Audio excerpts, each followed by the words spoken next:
അബ്ദുറഹ്മാൻ രണ്ടത്താണി തലപ്പാടി മുതൽ ചാവക്കാട് വരെ NH-66 കേരളത്തിൽ കൂടി കടന്നു പോകുന്ന ഭാഗം ഏറെക്കുറെ പൂർത്തിയായി കഴിഞ്ഞിരിക്കുന്നു. ഇനി ഒരു 10-15% വർക്കാണ് പലയിടത്തും ബാക്കിയുള്ളത്. അപ്പോൾ അങ്ങനെ നിൽക്കുന്ന ഒരു സമയത്താണ് ഇവിടെ ഈ അപകടം ഉണ്ടായിട്ടുള്ളത്. മൂര്യാട്, തലപ്പാറ പോലെയുള്ള ചില ഭാഗങ്ങളിൽ വിള്ളൽ രൂപപ്പെടുകയും ചെയ്തു. അപ്പോൾ ഞാൻ മലപ്പുറം ജില്ലയിൽ തന്നെ ചില ഉദാഹരണങ്ങൾ പറഞ്ഞു. വട്ടപ്പാറ വളവ്, അതുപോലെ തന്നെ കുറ്റിപ്പുറം പാലം. വലിയ നിർമ്മാണ പ്രവർത്തനമാണ്, ചെറിയ നിർമ്മാണ പ്രവർത്തനമല്ല. നമ്മുടെ നാട്ടിൽ ഇതുവരെ ഇല്ലാത്ത അത്രയും വലിയ റോഡാണ്, 6 വരി പാതയാണ്. അപ്പോൾ ചിലയിടത്ത് പ്രശ്നങ്ങളുണ്ട്. ആ പ്രശ്നം ആ ഇടത്ത് പരിഹരിക്കണം എന്നുള്ളതിനപ്പുറത്ത് ദേശീയപാത ആകെ പ്രശ്നമാണ് എന്ന് പറയുന്നതിൽ വല്ല കാര്യമുണ്ടോ?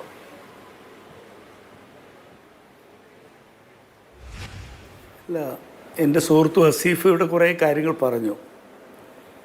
കാരണം കേരളത്തിൽ ഇത്തരത്തിലുള്ള നല്ല റോഡുകൾ വേണം എന്നുള്ള കാര്യത്തിൽ ഞങ്ങൾക്ക് ആർക്കും വിയോജിപ്പില്ല.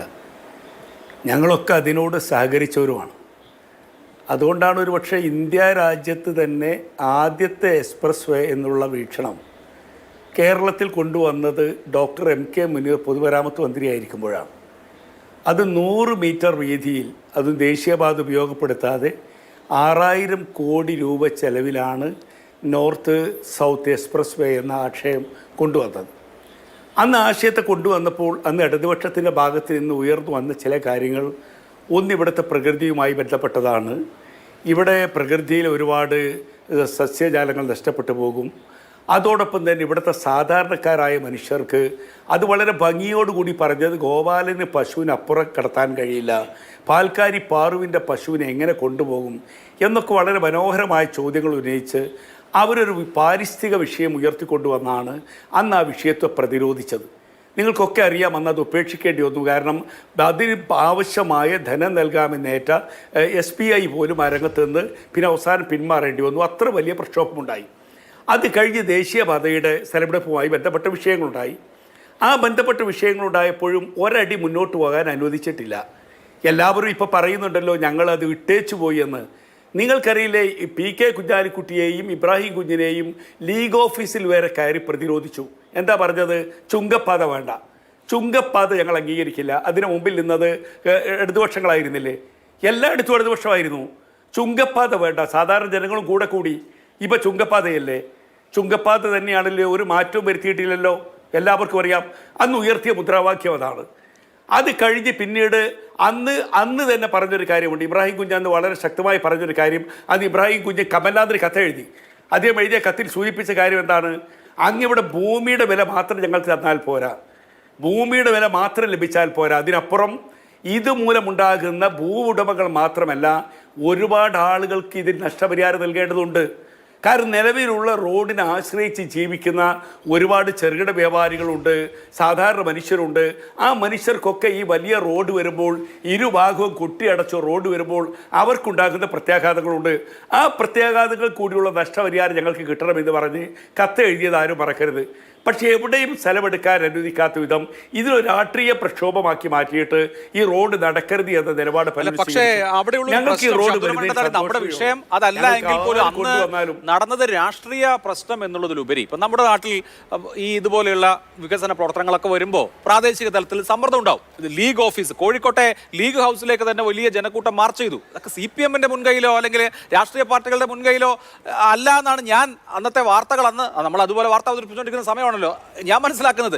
അങ്ങനെയൊക്കെ പ്രാദേശികമായ പ്രക്ഷോഭങ്ങളും പ്രതിഷേധങ്ങളും ഒക്കെ എല്ലായിടത്തും വരും. അതൊക്കെ കാണുമ്പോൾ ഇത് ഇട്ടിട്ട് പോകാമോ എന്ന രാഷ്ട്രീയ ചോദ്യം, നടത്താനുള്ള രാഷ്ട്രീയ ഇച്ഛാശക്തി വേണ്ടേ എന്ന ചോദ്യമൊക്കെ അവിടെ ഉണ്ട്. പക്ഷെ നമ്മുടെ പ്രശ്നം ഇപ്പോൾ അതേ അല്ല, ആരാണ് ഇത് കൊണ്ടുവന്നത് തുടങ്ങിയ കാര്യങ്ങൾക്കപ്പുറത്ത് ഇതിന്റെ സുരക്ഷ എന്നുള്ള പരമപ്രധാനമായ വിഷയം അവിടെ നിൽക്കണം. അതിനകത്ത് എന്ത് ചെയ്യാൻ പറ്റുന്നതാണ് വരുന്നത്.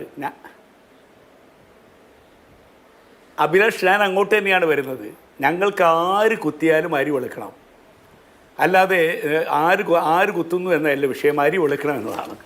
ഞാൻ ഈ കാര്യം നടക്കണം, കേരളത്തിൽ റോഡ് വേണം. ആർക്കത് രണ്ടഭിപ്രായമില്ലാതെ ഉള്ളത്? ഈ റോഡ് നടക്കണം, കേരളത്തിൽ ഇത്തരത്തിലുള്ള പാതകളൊക്കെ ഉണ്ടാകണം. പക്ഷേ ആ പാതകളൊക്കെ ഉണ്ടാകുമ്പോൾ ആ പാത ഉണ്ടാകുന്ന സമയത്ത് അതിൻ്റെ ക്രെഡിറ്റ് ഏറ്റെടുക്കുക എന്നൊരു ജോലി മാത്രമല്ല, സ്റ്റേറ്റ് ഗവൺമെൻറ്റിന് ചില ഉത്തരവാദിത്തങ്ങളുണ്ട്. കാരണം ഇതിൻ്റെ പ്ലാൻ തയ്യാറാക്കുന്ന സമയത്ത് അത് തയ്യാറാക്കുന്നത് അവിടെ നിന്നുള്ള വിദഗ്ധന്മാരാണ്. അതുകൊണ്ട് DPR തയ്യാറാക്കിയ കമ്പനിയെ ഇപ്പോൾ ഡീബാർ ചെയ്തിരിക്കുന്നു, കരാർ എടുത്തവരെ കേന്ദ്രം ഡീബാർ ചെയ്തിരിക്കുന്നു എന്നല്ലല്ലോ പറയേണ്ടത്. കേരളത്തിൻ്റെ പശ്ചാത്തലമുണ്ട്. കേരളം മഴയുള്ള സംസ്ഥാനമാണ്. കേരളത്തിൻ്റെ പല ഭാഗത്തും താഴെയുള്ള മണ്ണ് എന്ന് പറയുന്നത് ഒരു തരം ഡാൻസിങ് സോയിലാണ്. അവിടെയൊക്കെ ഉപയോഗിക്കേണ്ട പൈലിംഗ് അടക്കമുള്ള കാര്യങ്ങൾ ചെയ്യേണ്ടതുണ്ട്. അത്തരം കാര്യങ്ങളൊന്നും ചെയ്തില്ല.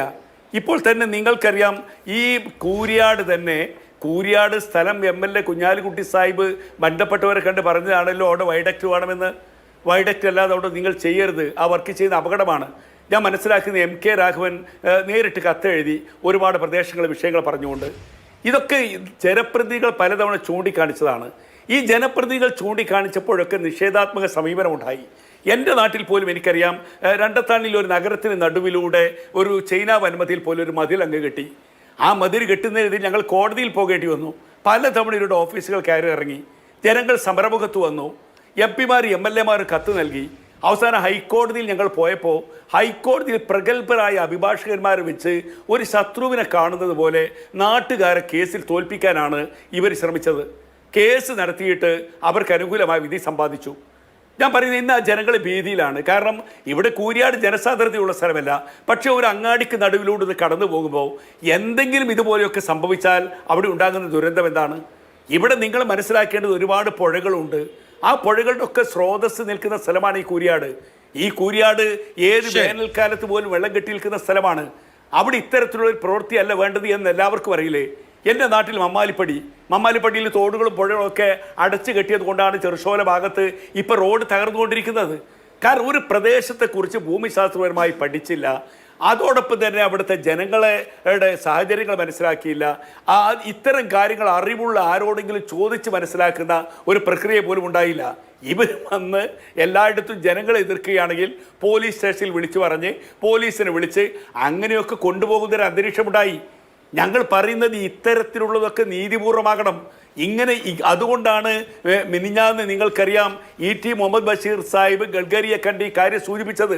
ET മുഹമ്മദ് ബഷീർ സാഹിബിനാണ് കേന്ദ്ര മന്ത്രി ഉറപ്പ് കൊടുത്തത്, ഞാൻ ഡീബാർ ചെയ്യും ഈ കമ്പനിയെ.